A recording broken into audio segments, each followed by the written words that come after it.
যারা জাহান্নামের দরজার কাছে যাবে, ওখানে যিনি দাঁড়িয়ে আছেন মালিক, দারোয়ান ফেরেশতা। ফেরেশতা বলবে হাত্তা ইযা জাউহা ফুতিহাত আবওয়াবুহা وقال لهم خزنتها ألم يأتكم رسل منكم يتلون عليكم آيات ربكم وينذرونكم لقاء يومكم هذا। সূরা যুমারের ৭০-৭১ নম্বর আয়াতের মাঝের অংশে আছে আল্লাহ পাক বলেন জাহান্নামে যাওয়ার সঙ্গে সঙ্গে জাহান্নামের দরজাগুলো খোলা হবে। এখান থেকে একটা শিক্ষা পাওয়া যায়। আমি জেলখানার সাথে আয়াতটা মিলিয়েছিলাম। পৃথিবীতে যত কারাগার আছে সব কারাগারকে আল্লাহ জাহান্নামের সাথে তুলনা দিয়েছেন। আর দুনিয়া সিজনুল মুমিনি ওয়া জান্নাতুল কাফির, দুনিয়ার ময়দানটা হচ্ছে মুমিনদের জন্য জেলখানা। কে বলছেন? কারাগার জেলখানা, এটা নবীজি জানিয়েছেন। আমি এই শব্দ মিলালাম এইভাবে যে কারাগারের দরজা সব সময় ২৪ ঘন্টা বন্ধ থাকে। যেই দিন এটা ওপেন করা হয়েছে ওই দিন থেকে যতদিনে কারাগার স্থায়িত্ব যতদিন থাকবে, কোনোদিন কারাগারের মেন ফটক খোলা থাকবে না। ২৪ ঘন্টা বন্ধ থাকে। কেউ গেলে খুলে দেয়, তাড়াতাড়ি ঢুকে আবার তালা মেরে দেয়।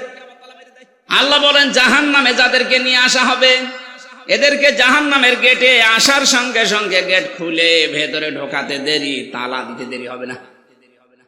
ভেতরে ঢোকানোর পরে জাহান্নামের মানুষেরা যখন হাওমাও করবে, চিৎকার করবে, কান্নাকাটি করবে, তখন ফেরেশতা বলবে আলামে ইয়াতিকুম রাসূলুম মিনকুম, তোমাদের কাছে কি কোনো রাসূল যায়নি, বার্তা বাহক যায়নি?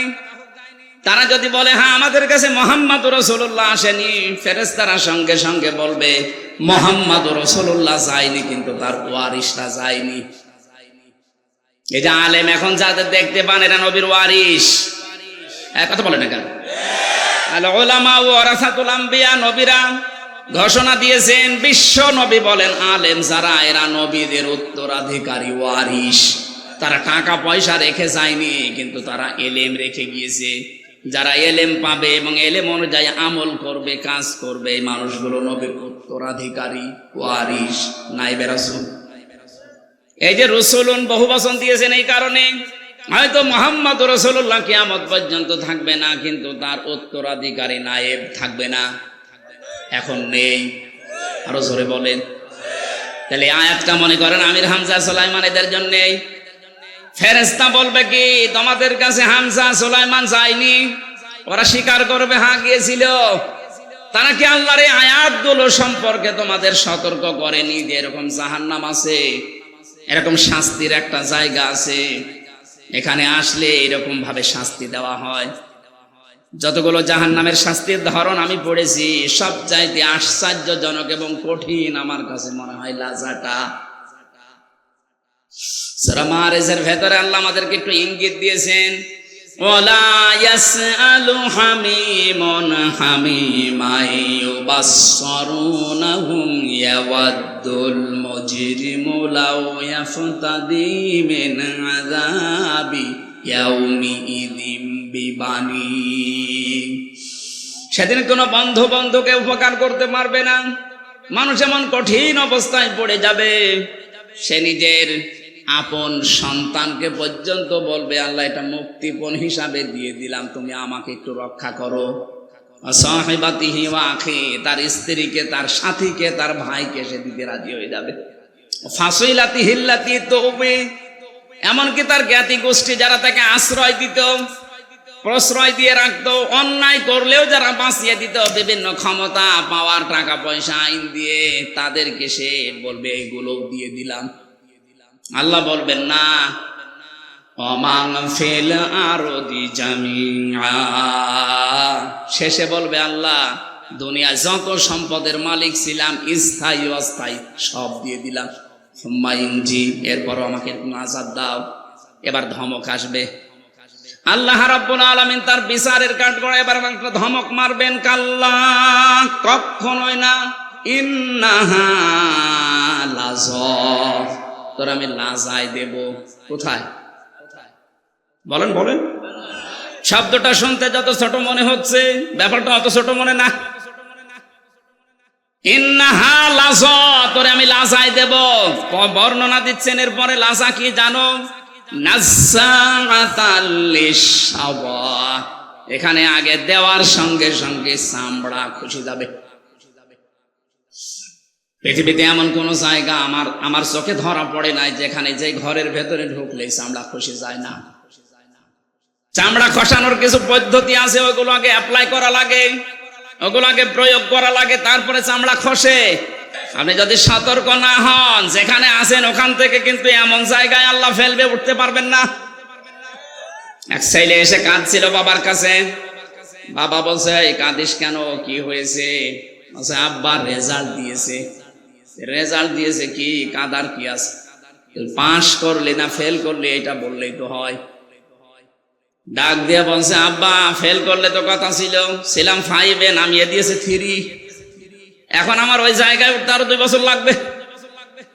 আপনি আজ কোরআনের কথাগুলো শোনার পরে বুঝতেছেন যে হ্যাঁ, আমার ভেতরে এই দোষ আছে। আমি সত্যকে সত্য জানার পরও অ্যাবাউট টান করে চলে যায়। আপনার জায়গা ওই লাজা, আপনি প্রবেশ করতে দেরি, চামড়া কষতে দেরি হবে না।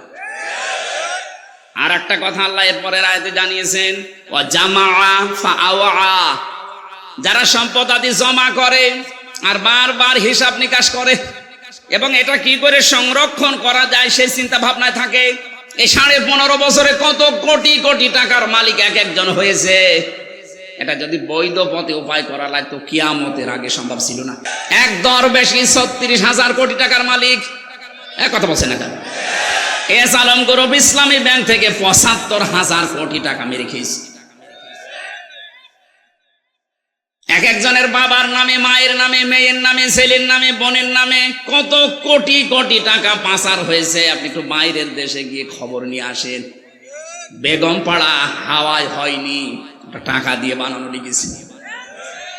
আমি একটা হাদিস বলছি, পাঁচটা পয়েন্টের একটা বলছি, একটু মেলান তো।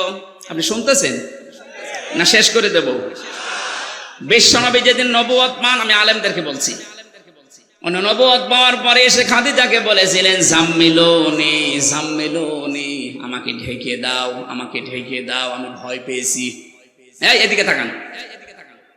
আমি ভয় পেয়েছি, আমার জীবনের উপরে আমার আশঙ্কা হচ্ছে, না জানি আমি মরে যাই কিনা, আমাকে ঢেকে দাও। হযরতে খাদিজাতুল কুবরা ওই দিন বলেছিলেন, স্বামী ভয় পাবেন না। আবুল কাসেম, কেন ভয় পান? কাল্লা, কখনো না। আল্লাহি মা ইখজিকাল্লাহু আবাদান, ইন্নাকা লা তাসিলুর রিহমা ওয়া তাহমিলুল কাল্লা ওয়া তাকসিবুল মা'দুমা ওয়া তুকরিউদ দাঈফা ওয়া তু'ইনু আলা নাওয়াইবিল হক। 5টা কথা খাদিজা ওই দিন বলেছিলেন। আমি এবার আলেম সহ যারা মেয়েরা এসেছেন তাদেরকে একটু অ্যাক্টিভ হওয়ার জন্য বলছি, মিলাবেন। ওই সময় খাদিজা কিন্তু মুসলমান এখনো হয়নি, কারণ ইমানের দাওয়াতি পায়নি। তিনি বলেছিলেন, আল্লাহর কসম, কখনো আল্লাহ আপনাকে ভয় দেখাতে পারেন না। কোন জিন, পরি, ভূত এগুলো আপনাকে ভয় দেখাতে পারে না। আপনি যে কাজগুলো করেন, দেখেন তো আপনি স্বামী হিসাবে এই কাজগুলো করেন কিনা। ইন্নাকা লা তাসিলুর রিহমা, আপনি রেহেমের সম্পর্ক ঠিক রাখেন। রেহেম মানে আত্মীয়তা। রেহেম মানে কি? বলেন বলেন। নিজের স্ত্রী স্বামীর চরিত্রের গ্যারান্টি দিচ্ছে যে আপনার ভয় নেই, আল্লাহ আপনাকে ভয় দেখাবেই না, কারণ আপনি রক্তের সম্পর্ক ঠিক রাখেন। এখানে আমি সহ বহু স্বামী বসে আছি, দেখতে মনে হয় বুজুর্গ, অথচ নিজের আপন বোনের সাথে সম্পর্ক নেই। কথা বলছে না কেন? নিজের ভাইয়ের সাথে সম্পর্ক নেই। এগুলো রক্তের সম্পর্ক না। কি করবেন আপনি? নামাজ পড়ে, রোজা রেখে, হজ করে। রক্তের সম্পর্কটা গুরুত্বপূর্ণ। যখন আল্লাহ সব সৃষ্টি শেষ করে দিলেন, তখন এই রেহেম আল্লাহর কুদরতি পা জড়িয়ে ধরেছিল। ডাক দিয়ে বলে, মাবুদ, আমার সম্পর্কতে কিছু বললে না। আল্লাহ পাক বলেন, তোমার সম্পর্কে আমার রায় হচ্ছে, তোমার সাথে যারা সম্পর্ক রাখবে, আত্মীয়তার সম্পর্ক, রক্তের, আমি তাদের সাথে আছি। যারা তোমাদের সম্পর্ক ছিন্ন করবে, আমি আল্লাহ তাদের সাথে নেই। আপনি রক্তের সম্পর্ক যদি ছিন্ন করে দেন, আল্লাহ আপনার সাথে নেই, বলেন আপনার নামাজ দিয়ে আপনি কি জান্নাতে যেতে পারবেন? রোজা দিয়ে, যাকাত দিয়ে? বলেন না কেন? তাহলে আজকে থেকে এই সিদ্ধান্ত পাল্টান। ধর্ম আত্মীয় পাঠিয়েছে সে রাজীবপুরে, প্রতি মাসে 3 বার করে যাচ্ছে জাকির সাহেব, অথচ নিজের বাবা, নিজের মা, নিজের আপন বোন পাশের বাড়িতে বিয়ে হয়েছে, 1 বছরে একবারও যায় না। আর আমি যতটুকু বাস্তবে দেখতে পাচ্ছি, আজ হাজারো স্বামীদের রক্তের সম্পর্কগুলো নষ্ট হওয়ার পেছনে কারণ তার বউ। নাকি বেশি বলে ফেললাম? বেশি হয়নি, কেবল শুরু হচ্ছে। এ বর শুধু একাদশ না, এই বউকে কান পড়া দেয় ওই বর মা আর ওর বড় বোন। এরকম বউ আছে কার ঘরে? হাত তোলেন তো। যাকে এলাকায় ওয়াজ ঠিক আছে, সম্মানিত মা মরে না, আমি হাসির খোরাকি দেইনি। এটা আজ 100,098টা পরিবারে এই সমস্যা। এই কথা বলেন না কেন? আমি 3 দিন আগে ছিলাম নীলফামারীর কিশোরগঞ্জ থানা, একটা বৃদ্ধাশ্রমে গিয়েছিলাম দেখার জন্য। কত মা আর বাবা লাইন দিয়ে বসে আছে, ওদের চোখের দিকে তাকালেই মনে হচ্ছে ওরা ছেলে মেয়ের জন্য বরদোয়া করছে।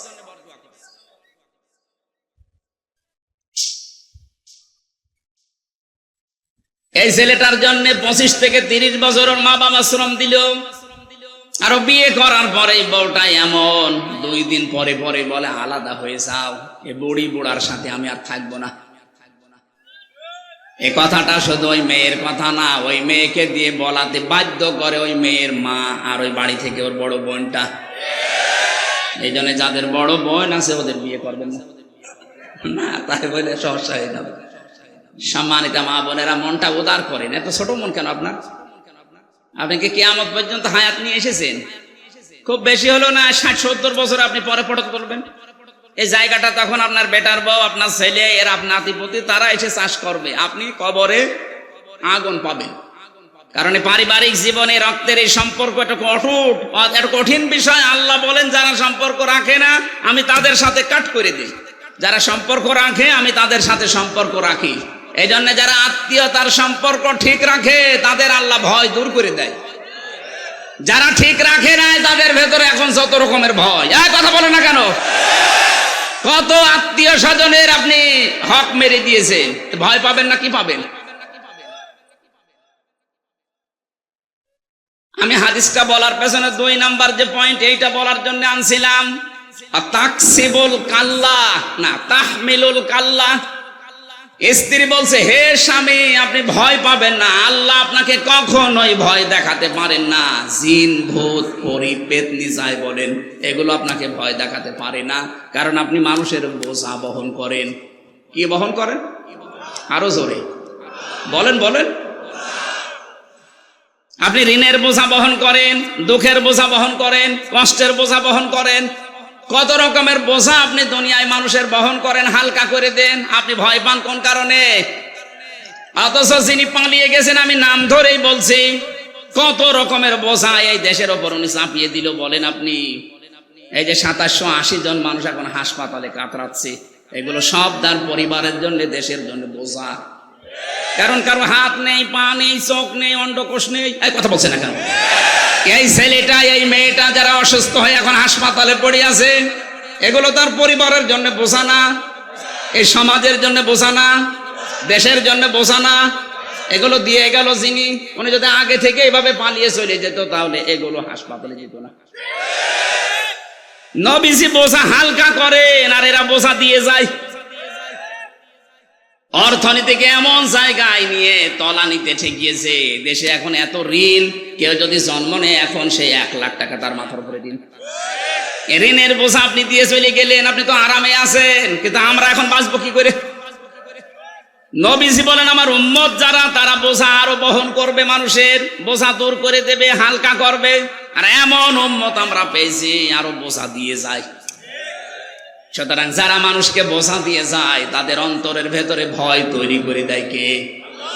এই জন্যই তো ভয় পালিয়েছে। হ্যাঁ, না তো পালালেন কেন? এই 15.5 বছরে আপনার চাইতে মুসলমানেরা অত্যাচারের শিকার কম হয়েছে, একটাও তো পালিয়ে গেল না। জেল, জরিমানা, এমনকি আয়না ঘরে কেউ 8 বছর 10 বছর পর্যন্ত থাকছে, তারপরও পালায়নি। এই কথা বলে না কেন? আর আপনি কি হয়ে গেল যে পালিয়ে চলে গেলেন? তার মানে আপনার অন্তরের ভেতরে ভয় আমার আল্লাহ তৈরি করে দিয়েছে। যারা মানুষের বোঝা বাড়িয়ে দেয়, বোঝা বহন করে না আরো চাপিয়ে দেয়, তাদের অন্তরে ভারী ভয়। ভয় কে দেয়? আমরা যারা এগুলো না চাপাই, আমরা হালকা করার চেষ্টা করি। একটা কর্মসংস্থান তৈরি করে 5টা মানুষকে কর্মের সন্ধান করে দেয়, ওর পরিবারের বোঝাটা হালকা হবে। আমি যে কথাটা তুলেছিলাম রসুলুন শব্দ দিয়ে, ফেরেশতারা ডাক দিয়ে বলবে কত মানুষ গিয়েছিল তোমাদের কাছে, নবী রাসূলদের উত্তরাধিকারী, এই কথাগুলো বলে নাই। জাহান্নামের এই যে সম্পদ যারা জমা করে, আর স্থায়ী করা যায় কি করে সেই চিন্তা ভাবনা নিয়ে চলে। কি করবেন আপনি? আপনি যদি এখনই মারা যান, আপনি যে সম্পদ রেখে গেলেন, আল্লাহর কসম এইগুলোই আপনাকে কবরে শাস্তি দেওয়ার জন্য যথেষ্ট। কোরআনে কারিমে বারবার আল্লাহ আমাদেরকে আমাদের বিবেকের কাছে নাড়া দিচ্ছেন, অমাল হায়াতুদ দুনিয়া ইল্লা মাতাউল গুরুর। পৃথিবীর মানুষ খুব ভালো করে কান খাড়া করো, দুনিয়ার জীবন কিন্তু ধোঁকা। কে বলছেন? এই যা সিন্ডিকেট করে যারা মালের দাম বাড়িয়ে দিচ্ছেন, মানুষের কষ্টের কারণ হয়ে দাঁড়াচ্ছেন। সিন্ডিকেট করার মাধ্যমে যত সম্পদ আপনি উপার্জন করছেন, টাকা পয়সার মালিক হচ্ছেন, আপনার এই অবৈধ টাকা ভোগ করার জন্য আপনার মেয়ে, আপনার ছেলে, আপনার স্ত্রী 2 পায়ে খাড়া। কথা বলছেন এখন? এর দ্বারা যে গোনা হবে, যে পাপ হবে, একটা গোনা আপনার বউ বহন করবে? জিজ্ঞাসা করেন তো। না, জীবনও করবে। এই জন্য আমরা এখনই সতর্ক হয়ে যাই। যার জন্য যা করে যাচ্ছি, আল্লাহর কসম এখানে আমরা যত মানুষই আছি না কেন, আমার মনে হয় খুব বেশি হলেও 70, 80, 100 বছর এরপরে এখানে কেউ থাকবেন না। সব নতুন মানুষ এখানে আসবে। আর এখানে যত মানুষ আমরা আছি সবাই মাটির নিচে থাকবো। কি করে যাচ্ছি?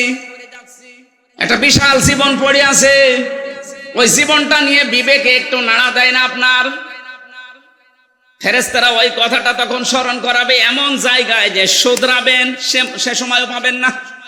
তখন একবারে বলা লাগবে ক্বালু বালা। হ্যাঁ, আমাদের কাছে আমির হামজা এসেছিল, সুলাইমান এসেছিল, হোসাইন এসেছিল, সতর্ক বাণী উচ্চারণ করেছে, এই কথাগুলো আমাদেরকে জানিয়েছিল। আল্লাহর সাথে সাক্ষাৎ হবে।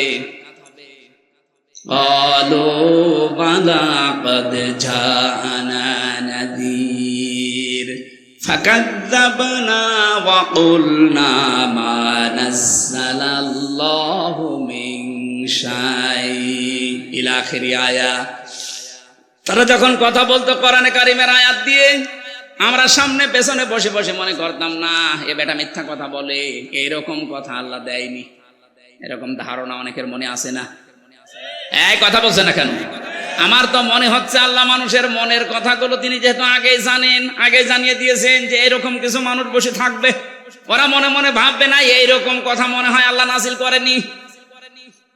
শাস্তি যখন আরম্ভ হয়ে যাবে, তখন এবার বলবে অকালু লাউ কুন্না নাসমাউ আও নাকিলু মা কুন্না ফি আসহাবিস সাঈর। ওই সময় যদি আমরা কথাগুলো শুনতাম, মনের কান দিয়ে, দিলের কান দিয়ে যদি ভালোভাবে শুনতাম, আর যদি মেনে নিতে পারতাম, আমাদের আকলকে কাজে লাগিয়ে, বিবেকটাকে যদি আমরা কাজে লাগাতাম, মা কুন্না ফি আসহাবিস সাঈর, এই জাহান্নামের সাইরে আজকে আমাদের আশা লাগতো না। ফাতারাফু বিযামবিহিম ফাসহাকাল লিআসহাবিস সাঈর, নিজের অপরাধ তখন স্বীকার করবে।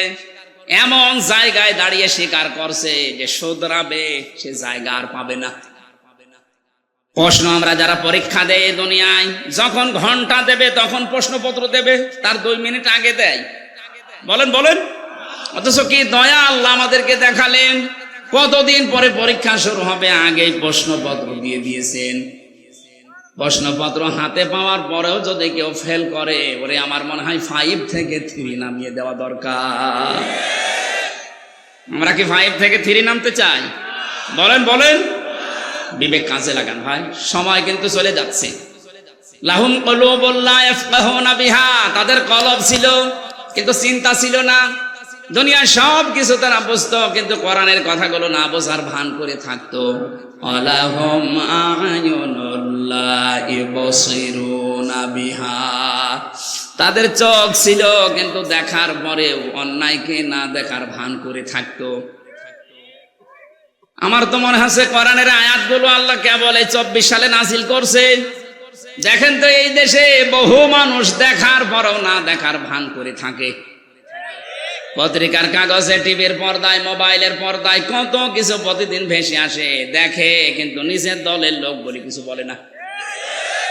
আর অন্য দলের লোক যদি চুন থেকে পান খসে, পান থেকে চুন খসলে আবার ফতোয়া দেখে কে, কি হয়েছে আপনার চোখের। এই যে দেখার পরও যারা না দেখার ভান করে থাকেন, তাদের এই চোখের ভেতরে আল্লাহ কিয়ামতের দিন সীসা গলিয়ে দেবে।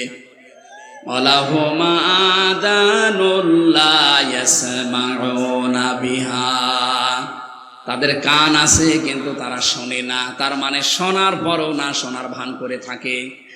আয়নুন শব্দের শাব্দিক অর্থ চোখ। এখানে আমি 5টা ব্যাখ্যা পেয়েছি। 1 নম্বরে যেটা দেখা দরকার এই জিনিসগুলো তারা চোখ দিয়ে দেখতো না। এ বাংলাদেশে এরকম মানুষ নেই? আপনার তো চোখ দিয়ে দেখা দরকার আপনার মাকে, এই কথা বলছেন কেন? অথচ মায়ের দিকে তাকায় না। আপনার চোখ দিয়ে দেখা দরকার আপনার বউকে, বউর দিকে তাকায় না, ও তাকাচ্ছে বান্ধবীর দিকে। বলে সুবহানাল্লাহ। এই চোখের অনেকগুলো হক আছে। কোন মানুষ যদি এই চোখের হক আদায় দুনিয়ায় না করে, কিয়ামতের দিন এই চোখ আল্লাহর দরবারে আপনার বিরুদ্ধে দাঁড়াবে। এই চোখে যেটা বাস্তবে দেখা যায় যাচ্ছে, টিভির পর্দায়, মোবাইলের পর্দায়, কম্পিউটারের পর্দায় ওইটা দেখা যায় যাচ্ছে, কিন্তু যেটা এখন দেখা যায় নেই চোখের সামনে, ওটা মোবাইলের পর্দায় দেখা যায় নেই। কথা বলেন না কেন? এই জন্য যারা মোবাইলে এমন এমন জিনিস রেখেছেন যেটা নিচে দেখলে আনন্দ পায়, কিন্তু অন্য কেউ দেখলে লজ্জা পান, এই মুহূর্তে এটা ডিলিট করা লাগবে। কাদের মোবাইলে এরকম কিছু আছে দেখি ডিলিট করেন, তাড়াতাড়ি করেন, করেন করেন। আমার এই মোবাইলে আন্তর্জাতিক বিশ্বে যারা আন্তর্জাতিক স্কলার, যারা গবেষক, যারা তাদের লেকচার আছে, প্রায় 250-এর উপরে আমি লেকচার সেট করেছি আমার বিশ্ববিদ্যালয় স্যার সহ বিশ্বের বড় বড় ডক্টর যারা। আর এমন মোবাইল আছে মুরব্বী মানুষ, শরীর চলে না, পরিমণির নাচ নিয়ে ঘুরতেছে। এরকম মানুষ দেশে নেই। ওটা ডিলিট করেন, আগে করেন, ডিলিট করেন, ডিলিট করে বাড়ি যাবে। যেটা নিজে দেখলে আনন্দ পান, অন্য কেউ দেখলে আপনার কষ্ট হয়, আপনার লজ্জা লাগে, এটাই হারাম। কথা বলেন না কেন? এই যে চোখের খেয়ানত হয়ে যাচ্ছে। আলাহুম আযানুন লা ইয়াসমাউনা বিহা, তাদের কান ছিল কিন্তু যেটা শোনার দরকার ওটা শুনতো না। এমন এমন জিনিস শুনেছে যেটা শোনা তার এই কানের জন্য জায়েজ ছিল না।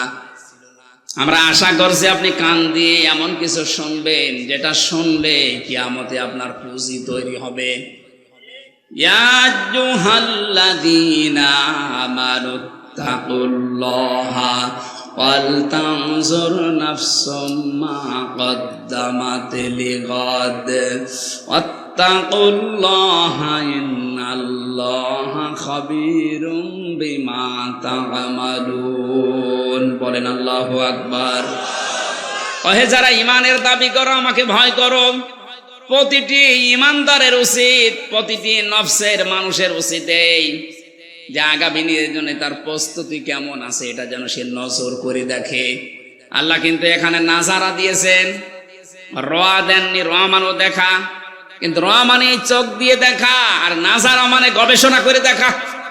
প্রতিটি মানুষের উচিত হবে চিন্তা ভাবনা করে, গবেষণা করে দেখা যে আগামী দিন যে সময় আমার সামনে আসছে, ওই দিন তো আমার সামনে আমার স্ত্রী, ছেলে মেয়ে, আমার বন্ধু বান্ধবী কেউ থাকবে না। সুতরাং ওই জায়গায় আমার চলার মতো কেমন পুঁজি তৈরি হয়েছে একটু দেখি। এই চিন্তা যতদিন আপনার মনের ভেতরে বদ্ধমূল ভাবে না বসবে, আপনার জীবন ততদিন আপনি পরিচ্ছন্ন করতে পারবেন না। তাফসীরে তাবারীর ভেতরে একটা ছোট্ট ঘটনা পড়েছিলাম এই আয়াতের। আল্লাহর এক বুজুর্গ বান্দা গেছে বাজারে, সদাই করার পরে দোকানদারকে টাকা দিয়েছে। দোকানদার টাকাটা উলট পালট করে বলছে, হুজুর এটা চলে না, অচল, আপনি নিয়ে যান, অন্যদিন দিয়ে যাবেন। যেই বলেছে অচল, উনি স্টপ করে পড়ে গেছে। জ্ঞান ফেরার পরে মানুষ জিজ্ঞাসা করছে কি সমস্যা কি, এ দোকানদার আপনাকে মেরেছে, ভয় দেখিয়েছে, বলছে না, আপনি অজ্ঞান হয়ে গেলেন কেন? বুজুর্গ বান্দা বলছে, দেখো এ বাজার করার পর সদাই কিনে যখন টাকাটা দিলাম, উনি উলট পালট করে বলছে এটা অচল, এর মাঝে যে দাগটা থাকার দরকার ওইটা নেই, এটা দুনিয়ার বাজারে চলে না। চিন্তা করলাম আমারও তো একটা 100 টাকার নোট আছে, আমার হায়াত, আমার 60, 70, 80 বছরের হায়াত, আমি যদি এখনই মারা যাই, আল্লাহ পাক যদি আমার হায়াতটা দেখে বলে হামজা তোর এই হায়াত চলে না, এর ভেতরে শিরিক পাওয়া যায়, যেটা দেখতে মানা করেছিলাম ওইটা তুই দেখেছিস, এই যে এর মধ্যে লেখা আছে, যেটা শুনতে নিষেধ ছিল ওইটা শুনেছিস, এই যে এখানে লেখা আছে, এরকম আমল নামা নিয়ে, এরকম একটা হায়াত নিয়ে, এরকম টাকা নিয়ে আমার জান্নাতে যাওয়া যাবে না, যা। তখন আমার কি হবে এই চিন্তা করে আমি সেন্সলেস হয়ে গেছি। এজন্য আমাদের আগামী দিনের জন্য একটু চিন্তা ভাবনা এখনই করা দরকার। আমি যদি এখনই চোখ বন্ধ হই, আমি যদি এখনই পটল তুলি, কি হবে আমার আগামী দিনের বিশাল জীবন আমার সামনে পড়ে আছে। আমি আল্লাহ আবার বলছি, অল তানজুর নাফসুম মা কদ্দামাত লিগাদ, প্রতিটি মানুষের এটা কিন্তু উচিত যে আগামী দিনের জন্য তার প্রস্তুতি কতটুকু। আত্তাকুল্লাহ, আমি আবার স্মরণ করাচ্ছি, বান্দারা সতর্ক হও, সতর্ক হও, বিবেকটা কাজে লাগাও। ইন্নাল্লাহা খাবীরুম বিমা তা'মালুন, অবশ্যই আমি আল্লাহ সব খবর কিন্তু রাখি যে তোমার কি কাজ কারবার চলছে। যারা আল্লাহর কাছে আমাদের বিবেকের যেহেতু প্রশ্ন হবে, আমাদের চোখের প্রশ্ন হবে, কানের প্রশ্ন হবে, এই 3টি ইন্দ্রিয় শক্তি যাদেরই আল্লাহ দিয়েছেন তাদেরই আল্লাহ ব্যবহার সঠিক না করলে জাহান্নামে দেবেন। আল্লাহ পাক আমাকে সহ যারা এসেছি আমাদেরকে যেন বাঁচিয়ে দেন, বলেন আমিন। আল্লাহ যদি কিয়ামতে কাউকে বাঁচাতে চান, এই 3টা অপরাধের সাথে যারা জড়িত আমরা নেই, এগুলোর ব্যবহার যাদের সঠিক আছে, তাদেরকে যখন বিচারের কাঠগড়ায় দাঁড় করাবেন, ন্যায় বিচার করলে আমরা বাঁচবো না। ন্যায় বিচার করলে বাঁচবো? বলেন বলেন না, আপনি কি বিশ্বাস হচ্ছে না? আল্লাহ যদি কারো উপরে ন্যায় বিচার করে কেউ জান্নাত পাবে না। অবিচার তো আল্লাহ করবেনই না, ন্যায় বিচার করলেও বাঁচবেন না। একটা পদ্ধতি শুধু খোলা থাকবে, আল্লাহ যদি কাউকে মাফ করতে চায় তাকে ওই দেওয়ালের ভেতরে একটা পর্দা দিয়ে দেবেন। বিশাল ময়দানে কোটি কোটি মানুষ দাঁড়িয়ে আছে, এর ভেতরে শুধু একটা পর্দা দিয়ে আপনাকে আলাদা ঢেকে নেবেন। নিজে আল্লাহ সামনে দাঁড়াবেন, ডাক দিয়ে বলবে বান্দা এই এই কাজগুলো করেছিলি। যেহেতু আপনার হাত সাক্ষী দিয়ে দিয়ে, আপনার চোখ সাক্ষী দিচ্ছে, পা সাক্ষী দিচ্ছে, আপনার অন্তরে যা আছে সব আল্লাহ জেনে ফেলেছে। বাধ্য হয়ে তখন কান্না জড়িত কণ্ঠে বলবে রব্বুল আলামিন আমার ভুল হয়ে গেছে, দয়া করে আমারে মাফ করে দেন। আল্লাহ পাক বলেন আমি এই কথাটা শোনার জন্য ছিলাম, যেহেতু অবিচার আমার এই আদালতে নেই, আমি ন্যায় বিচার করলে কেউ বাঁচবি না। ওই 3টি ইন্দ্রিয় শক্তি যাদের হালকা পাতলাও কাজে লেগেছে, যাদের কলবে, যাদের বিবেকে কাজ করেছে, যাদের কান ব্যবহার হয়েছে সঠিকভাবে, চেষ্টা চালিয়েছে, যাদের চোখ ব্যবহার করার জন্য তারা চেষ্টা চালিয়েছে, এই মানুষটাকে আল্লাহ মাফ করার একটা ফন্দি তৈরি করবেন। এইটা সবার সামনে অপমান করবেন না, এদেরকে একটা পর্দা দিয়ে ঢেকে নিয়ে অপরাধগুলো স্বীকার করাবেন। আগে যখনই বলবে আল্লাহ আমার ভুল হয়ে গেছে, আল্লাহ বলবেন যা আমি তোরে গোপনে মাফ করে দিলাম। আমরা এইটা চাচ্ছি। আমি সহ যারা এসেছি কিয়ামতে আল্লাহ জানি এইটা আমাদের উপরে জারি করে দেয়, গোপনে গোপনে তিনি আমাদের জিজ্ঞাসা করে গোপনে মাফ করে দেয়। এর জন্য এই 3টি ইন্দ্রিয় শক্তিকে আমাদের কাজে লাগানো লাগবে। কথা বলেন ঠিক কিনা? যদি আমরা এগুলো না করে দুনিয়া থেকে বিদায় নেই, আল্লাহ বলেন তুই আমার কাছে চতুষ্পদ জানোয়ারের চাইতেও নিকৃষ্ট জীব, বালহুম আদল, তার চাইতেও খারাপ। উলাইকা হুমুল গাফিলুন, বান্দা তোরা গাফেল। এই যে উলাইকা শব্দ ব্যবহার করা হয় ইসমে ইশারা দিয়ে, আল্লাহ যেন তার কুদরতি আঙ্গুল এইভাবে জামালপুরের দিকে দিয়েছে, এই দেওয়ানগঞ্জের কাঁঠার বিলের দিকে আল্লাহ দিয়ে বলছে যে এই মানুষগুলো এতক্ষণ যারা আমার এই আয়াতটা শোনা পরেও যারা বিবেক কাজে লাগাবে না, এই মানুষগুলো গাফেল। আর গাফেলদের জন্য আল্লাহ জান্নাত নেই। আল্লাহ আমাদেরকে সতর্ক হওয়ার তৌফিক দিন, বলেন আমিন। আল্লাহুম্মা আমিন। লা ইলাহা ইল্লা আনতা সুবহানাকা ইন্নী কুনতু মিনাজ জালিমিন। রব্বানা যালামনা আনফুসানা ওয়া ইল্লাম তাগফির লানা ওয়া তারহামনা লানাকুনান্না মিনাল খাসিরিন।